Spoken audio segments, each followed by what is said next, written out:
What is up, everybody? Welcome to The Watch. This is episode 2. It's been a long time coming, folks, but we're back. Real life decided it was going to kick the Gooch and I directly in the testicles, and we were down for a bit.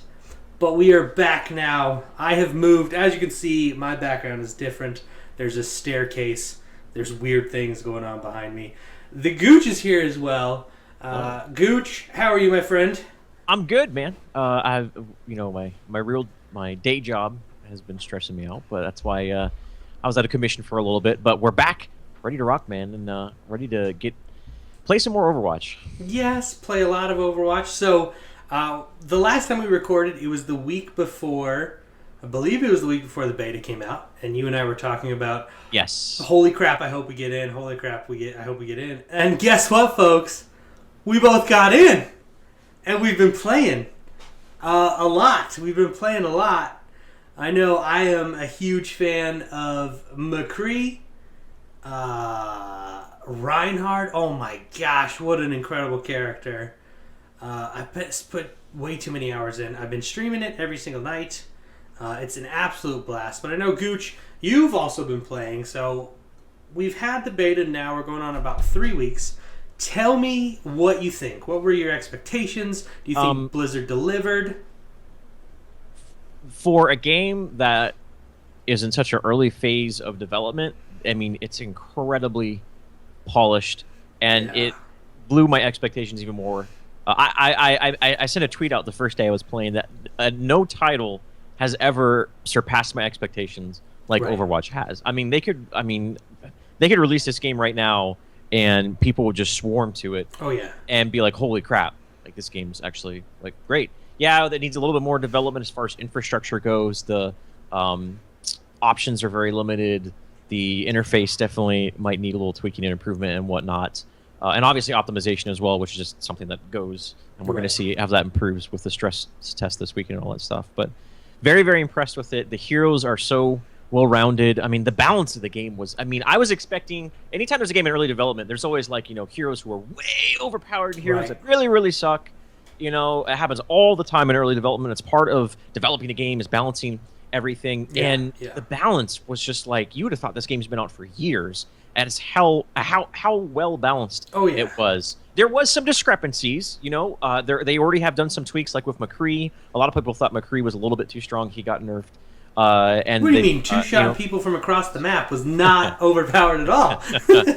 but even then, it's not like he was leaps and bounds in front of everyone else. You know what I mean? Like that is the thing that impressed me the most, is how well balanced the game was given the state and how early development of development it was. So I know day one, we got in, we played a few, and everyone was crying about Bastion. Bastion is so overpowered. Bastion is so overpowered. And my first thought to this was like, do you not realize we have no less than two? We have two characters that instantly counter Bastion. The lovely Tracer is one. Can take no damage, get behind him, and blow him up quickly. Yep. And then a well-played Reaper counters Bastion so well. And the first day we just heard, oh, get rid of Bastion, nerf him. His shield's too strong, this is too strong. And then the next day, all of those cries kind of went away as people realized, holy crap.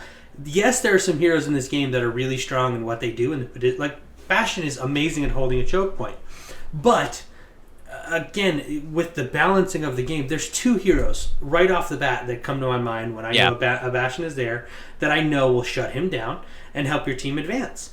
So again, like you said, dude, the balancing is absolutely spot on right now. I've been very pleased with the changes they've made. They did bring McCree's power down from the farther away you are from a target, the less damage it does, which was definitely needed, but he was not overpowered by any means. Yeah. What else have they done?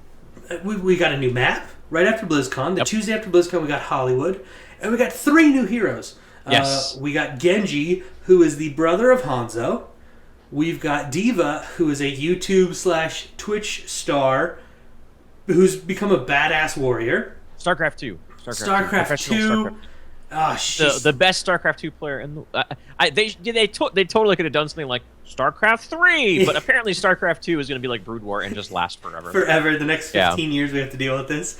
Or Warcraft 4. Oh, that could have been such a oh man. Oh, no, they can't do that cuz Valve. I was going to say Half-Life 3, but obviously Valve would have been pissed. Valve would have been upset. What else, who else we get? We also got May, who is surprisingly a ton of fun to play, dude, and a pain in the butt. She's a pain in the butt. Oh, my lord, like I haven't seen, I've seen well played May, but I haven't seen her in like competitive scrims yet, and I cannot wait to see some of the stuff they're able to do with that. It's absolutely absurd. And also, I think May is like I don't want to say a hard counter to Tracer, but definitely like I would say a soft counter to Tracer in the sense that Tracer's got to be so afraid of her, man. She can't get it, like she gets around to May and gets frozen, she's dead. If she gets in too hard and she doesn't have a rewind, if she doesn't have any zips, you're dead. There's nothing you can do. You're dead. I love how Blizzard was like, May doesn't do a ton of damage. I'm not sure they actually know what a ton of damage means. Dude, it's insane. Because she does a ton of damage. I have seen her annihilate teams. Yeah. Her ultimate ability is so clutch. It reminds me of Zarya's, where it actually just sets up amazing kills for the rest of your team. But that, again, it goes back to balancing. They've introduced these heroes that are really well balanced, incredibly fun to play. Genji is probably one of my favorite heroes. I would say Genji might be a tad too overtuned. No. Maybe.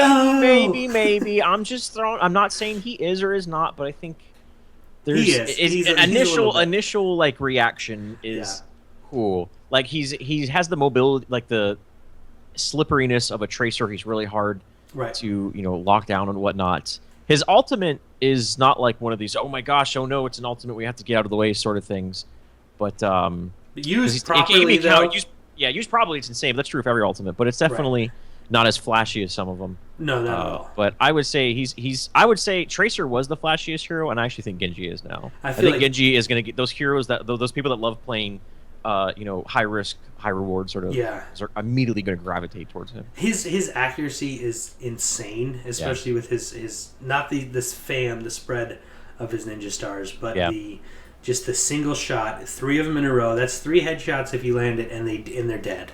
Yeah. I love nothing more than going into a choke point, activating his E ability, and aiming all of Bastion's shots at someone else. It is so much fun.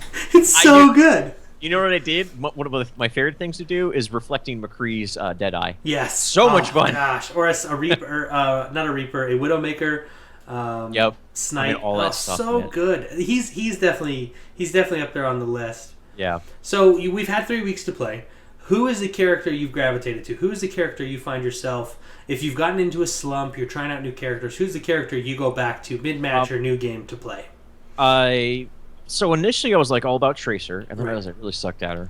And I think that wasn't that I sucked at her. I mean, mechanically, I've been playing first-person shooters for a very long time. I think I'm at least above average. But it was, I think, with Tracer, knowing the maps and knowing where the health packs are just so important to playing. Oh, yeah.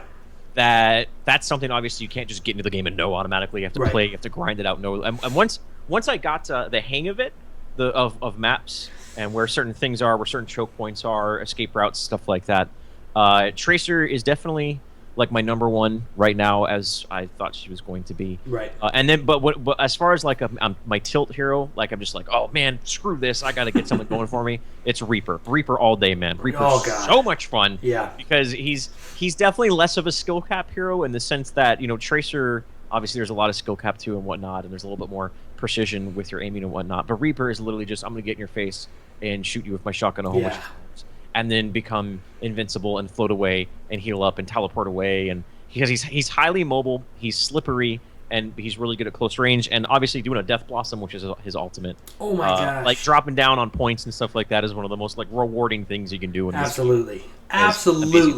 Play of the games. The play of the game Reaper. Yeah. The Reaper play of the games are some of the best I've seen. It's so much better than Torbs or a Bastion, where it's just like, you're not the dead Torb play of the game. Like, why didn't you just show me that?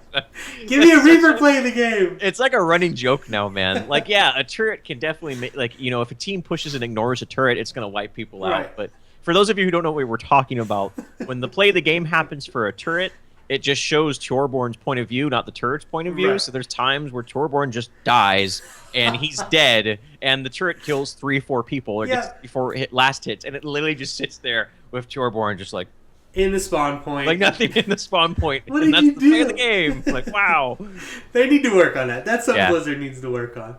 That will come though. So again, 3 weeks. We've got a big, huge announcement of the first stress test starting Friday, lasting to Monday. So make sure you guys check your Battle.net launchers. They said Thursday they will send out invites, which is we're recording this on Wednesday. So tomorrow, check your launchers. Make sure you check your emails because you can install the game. And all weekend, if you were one of the lucky thousands upon thousands to get selected, we'll actually get to jump in and play the game, which is pretty exciting. But what are some things you wish they added to Overwatch? I know personally I would love a... I just had a brain fart, Gooch. When somebody dies, it announces it to me and lets me know, hey... Kill feed. There we go, kill feed. That's the Nailed one. it. That's the number one I'm looking for is a kill feed. Yeah. Hey, your Tracer's dead, and there's only 2 of you out here now. I would love a kill feed. I agree, and because I don't know what Blizzard's thinking was behind that. Is I guess it could kind of nurture a little toxicity in a sense, Right. but at the same time, it's just right now you can still tell who is dead and who isn't by just hitting tab, which is just really clunky game design as far as I'm concerned. Yeah. And so they said that they don't want to do a kill feed for X number of reasons. But at the same time, there's still something in the game where you can see if people are dead or not. Right. I mean, you can't see their death ratio and whatnot, or their KDR and all, and their accuracy and all that stuff. That's for you to know. Right. But I feel like just put a kill feed in there, in wherever that whatever corner that you so please. Right. But let us know. And take the clunkiness of having to press tab and look and go back and tab and look. Get rid of that clunkiness. It's poor game design as far as I'm concerned, and it's something that everyone wants. It's something that's been part of first-person shooters since dating back, Lord knows how long. Right. GoldenEye. I GoldenEye absolutely had agree one. with that, man. Yeah. And I think you need it, especially in a high level of gameplay, to know, yes, high level gameplay, you're going to have comms and someone, hey, guess what, I just died. But if, let's say that person's mic is not working at the time, you're playing ranked play when it eventually comes out, and just knowing, oh crap, 2 of my guys are dead, we're not going to push this choke point until they come back. Right. We're just going to hold. It's definitely something that's needed, and hopefully they add to the game very soon. Another thing I would like is a little bit better spectator mode. We talked about this before we started recording, but it's great they have it in the game, but I would like something a little bit more fleshed out, something more for people who want to record, scrims or actually get in there like yourself, you want to cast. Something just a little bit more fleshed out. But right now it's there. We have it. We also get incredible plays of the games. I think so far there's a lot of infrastructure for things about to come. Yes, absolutely. I mean, the most recent patch was nothing but like under the hood stuff. It was like a 1.5 GB patch, and all it did was like I know one thing they did was unlock the FPS cap, which was awesome. Yes. For those of you who have like 144 hertz monitors, 140 hertz monitors, and whatnot, because I think the cap was 60, which obviously is good for first-person shooters, but it's a little PC. bit more. It's PC. Yeah, if you've got the rig, you definitely want to be able to use it.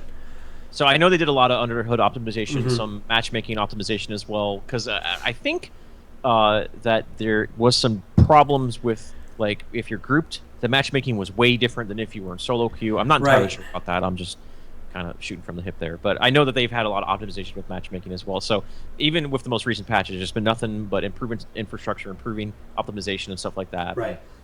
Considering that their first stress test is coming this weekend, it's something that needed to be done.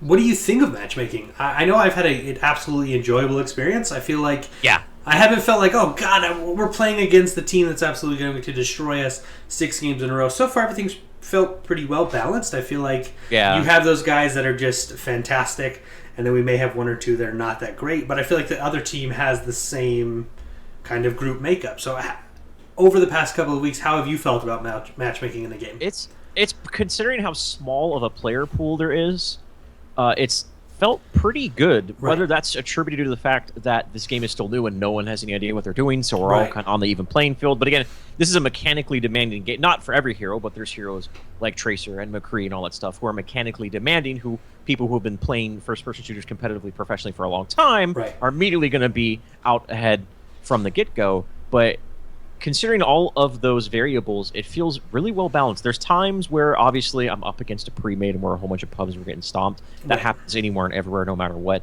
That's just something that's going to happen, attributed to the fact that there is a small player base right now. But other than that, I feel like I know that there is a hidden matchmaking in the game right now. There has been since the get-go, Right. and I feel like it's doing a pretty good job considering Yeah. the circumstances. There are times where I'm just like, wow, these games are like, like where you win in overtime after you push Yeah. the payload forward, like stuff like that. Again, the game is exceeding my expectations when it comes to matchmaking. So Absolutely. good on you, Blizzard. Good job. They've done a really good job. I've been nothing but pleased. Everybody was talking about that new Star Wars game that just came out. Some of you may have heard of it. Battlefront, I think it's Battlefield That's the 5 US Star Wars edition. That's right. The USS Enterprise. Yes, yep, Spock, mhm, and yeah. Yep. That's Captain right. Kirk. Captain Kirk. I'm a Picard fan personally, but Yeah. let's not Oh, okay. All right. I apologize. Didn't mean to ruffle your Star Wars feathers. I mean, ooh, any Star Wars nerds, I apologize. We know the difference. We're just kidding. But Ooh. Star Wars just came Entire out. fan base. I know the watch. It's the 3 episodes and it's done. Done. But we just had a release of Star Wars this weekend, and I played the beta for Star Wars and was really disappointed. That's the reason I'm bringing it up. Is I was super disappointed with everything that was. The gameplay felt weak. Everything felt weak. And I'm not just saying this because I'm a Blizzard fanboy, because I will admit I am a Blizzard fanboy. I love everything they've done. But I'm also a first-person shooter fanboy. Right. And I touched Overwatch, played it last year, and I thought it was great. Got into the beta and was blown away by matchmaking, by character design, by map design, by this wonderful, and I hate to say it, but I'm going to, this wonderful MOBA-type element that they've brought into a first-person shooter. Man. Absolutely. You cannot deny that is a factor in the games. There's heroes like Winston, you know what I mean, who mechanically aren't the most demanding, but you're basically all of the tanks are more about decision-making capabilities, positioning, things like that, which you attribute to MOBA and whatnot. That sort of thing, which separates players, professional and amateur and whatnot.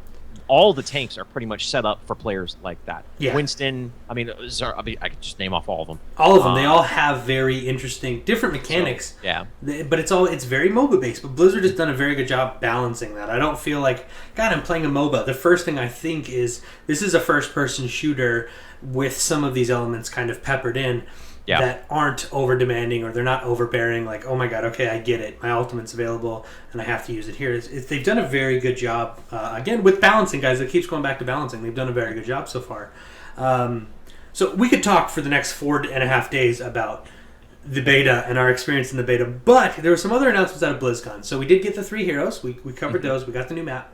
Some of the other announcements that I think are pretty fantastic are the graphic novel series, the comic books, and the one I am personally excited about is the production studio will be making short films. Yeah, man, that's so awesome. That adds so much character to the game. Yeah, it's obviously the immersion factor of it, and not.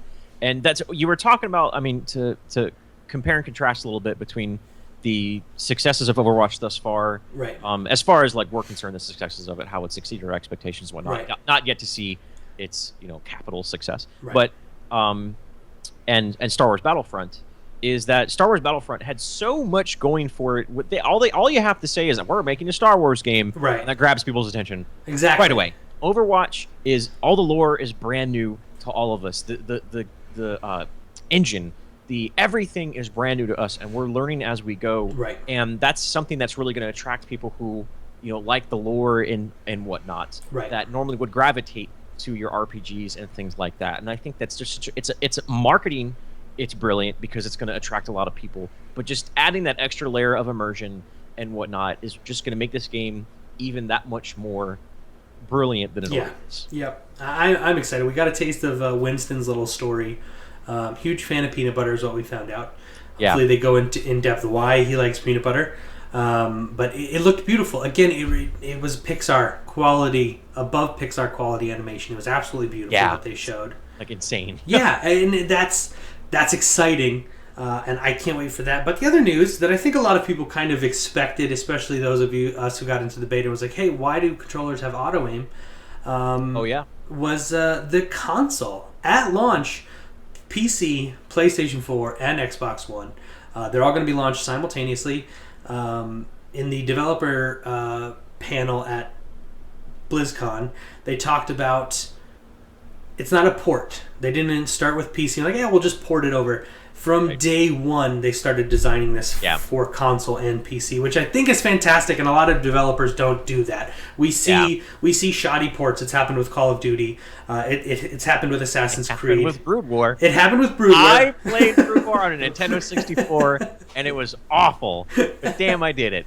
It happens, and it's nice to see that a company is a major developer, because Blizzard's not small, folks.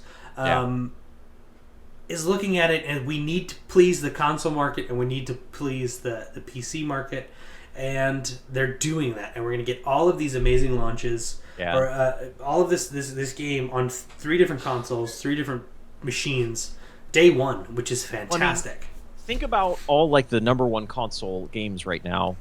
Correct me if I'm wrong, because I'm not a big console guy. The last console I had, true story, I had an ex-girlfriend of mine steal my Xbox 360 and pawn it, and that's the last console I've ever had. That's why she's your ex-girlfriend. We'll save that for another episode. That is one of the 7 deadly sins to a gamer. Yeah, don't do that. See ya. Anyways, before I get too emotional here, don't cry. Is Destiny obviously is a huge one. Yep. Obviously the Call of Duty games are always massive. You think of first-person shooter titles with consoles, well, Halo, duh. Mm-hmm. I mean, Halo's been dominating for the better part of 10, 15 years now. Right. And I think that Blizzard was a great idea, going like, hey guys, the market is already there for these types of games. Let's kind of get into it and see what we can do. And I think Overwatch is going to explode. I think will it have sort of the continuity that it will on PC? I don't know, because there's some factors involved of when it comes to competitive Overwatch, which we are pretty damn sure they're going to be pushing pretty hard. Are they going to be pushing the PC side? Are they going to be pushing the console side? Are they going to try to do console and PC at the same time? I don't know how that's going to work out. But I think that going into the console market was a very, very smart idea, because the player base was already there. The fans are already there for the games I've already talked about. And they're going to jump right into it. One thing, is it going to be cross-client, like, or PC people? I hope not. It's not. But like Xbox, okay, thank God, because that would be then. You think PC people are elitist right now? Wait until that happens. Right, exactly. My lord. Yeah, it'll be PC, Xbox, and PlayStation. So the other big announcement, of course, was the game is not free to play. Hallelujah! I'm excited about it, but there has been an uproar on the internet. Get over it. Like, we've been paying for video games for. I'm 28 years old, almost 30 years. Okay, GoldenEye, for those of you youngins, the defining first-person shooter of most millennials' lives. Right. Those of you born in the late 80s, early 90s. Right. You're a gamer. You're not a gamer unless you play GoldenEye. Grown up. 100%. And you've got 4 buddies playing Golden Gun. Yeah. No, you're not a gamer. That was $50. It was $50. In 1990 whatever, when people didn't complain was a about lot more than it is now. Yeah. And people are like, I don't want to pay $40. I'm like, where do you kidding me right now? I'm like, it's upfront. This is the normal economical standard for marketing video games. It's not new. It's not new. Now people are complaining about it. Get over it, people. Well, that's how it's going to work. I love that people were complaining that it's going to be. I don't want it to be free to play. This game can't be free to play because X reason and Y reason. And then Blizzard was like, "I guess what, guys? It's not free to play." And it was like, "Come on, Blizzard, $60. What kind of bullcrap? What are you pulling here?" Oh, God. Think about it this way, man. People, I would say there's a lot of people out there who play free-to-play games who don't actually comprehend how much money they've spent on them. Right. I am afraid to look back and see how much money I've spent on Heroes of the Storm. Oh my God! I guarantee you, if my fiance was to find out, she would be too happy. But I'm the same way. Like if my wife saw that, game over. Now, another question to follow that up with is there going to be in-game purchases after purchasing the game? Because that may be a little like or DLC or things like that. Are they going to go the Valve route where you can get chest? Well, probably not chest. That I don't know if Blizzard's going to do that. But like Heroes of the Storm, you can buy skins and things like full skins and things like that after buying the game. Or are they going to go with like a DLC route? That's obviously for the future. But when it comes to the pay model of you pay up front the $40 or $60 depending on your platform, that's one thing in the future I may be a little concerned about. But as of right now, I'm perfectly okay with that pay model. You get everything you need. You jump into the game, you play with your friends, and 40. I mean, it's 2015. Most people can go mow a neighbor's yard around the neighborhood and pick up. I mean, that is how I paid for video games when I was growing up. Is I mowed people's yards. Well, let's talk about what we get. Yeah. Let's talk about what we get for $60. So we get the game, which comes with 21 heroes. It comes with 5 maps. Mm-hmm. The Origins Editions comes with 5 skins that are absolutely incredible. Awesome. It comes good. Yeah, they're really good. If you play other Blizzard games, you get Tracer for Heroes of the Storm. You get Portraits for StarCraft. You get a Baby Winston for World of Warcraft. You get more for $60 than you do for buying Call of Duty 3 right now today. In order to get other unlocks, you have to spend an additional, I don't know if you realize this, folks, $40, and I think it could be more for new maps coming in the future.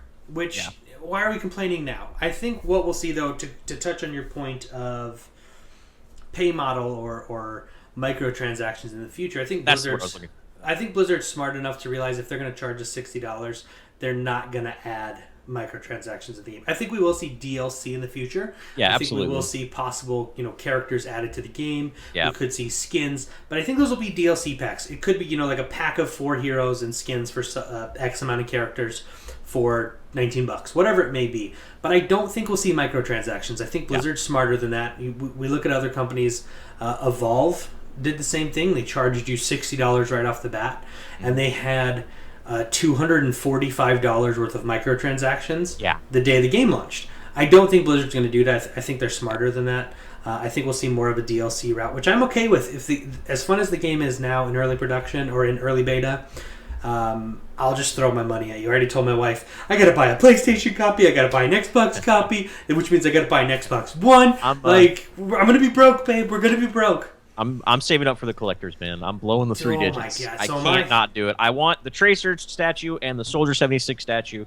I want to put them next to each other. Absolutely. And just nerd out. And then bring them with me to BlizzCon 2016 and get them signed by everyone and then sell it on eBay for thousands of dollars and return investment. Oh, no! That's totally not what's going to happen.